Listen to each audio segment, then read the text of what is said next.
কবর। এই শব্দটা শুনলেই আমাদের মনে এক অজানা ভয় জেগে ওঠে। কিন্তু আমরা কি কখনো গভীরভাবে ভেবে দেখেছি আমাদের জীবনের পরের আসল অনন্ত জীবন শুরু হবে ঠিক এখান থেকেই? আজ আমি আপনাদের এমন কিছু কথা বলবো যা শুনলে আপনার হৃদয় কেঁপে উঠবে। মানুষ যখন মারা যায় তখন তার সবচেয়ে আপনজনেরাও তাকে একা রেখে আসে অন্ধকার এই মাটির গর্তে, যার নাম কবর। প্রথম রাত, এটাই একজন মানুষের জন্য সবচেয়ে ভয়ঙ্কর রাত।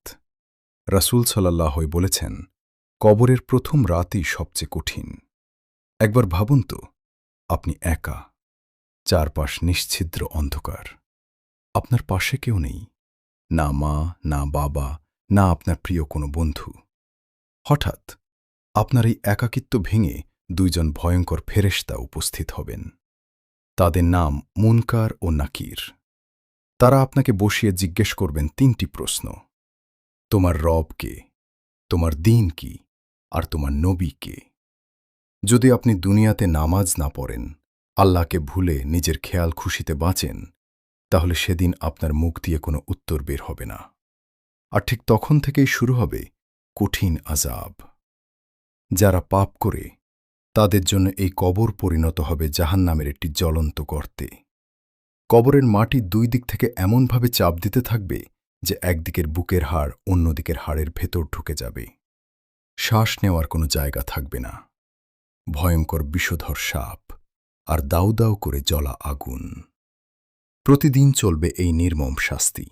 ভাবুন, এই তীব্র কষ্ট কি আপনার পক্ষে সহ্য করা সম্ভব?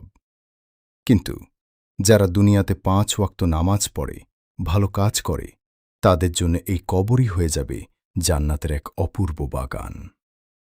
কবর চোখের দৃষ্টিসীমা পর্যন্ত প্রশস্ত হয়ে যাবে। জান্নাত থেকে সুগন্ধি বাতাস আসতে থাকবে। এক পরম শান্তি নেমে আসবে। তখন একজন অসম্ভব সুন্দর চেহারার মানুষ এসে বলবে, ভয় পেও না, আমি তোমার নেক আমল, আমি আজ তোমার সাথী। আমরা দিন রাত টাকা, ক্যারিয়ার, ব্যবসা আর মোবাইল নিয়ে পড়ে আছি, কিন্তু চিরস্থায়ী এই কবরের জন্য আমরা কি প্রস্তুতি নিয়েছি? একদিন আমাকেও আর আপনাকেও সব কিছু ছেড়ে এই অন্ধ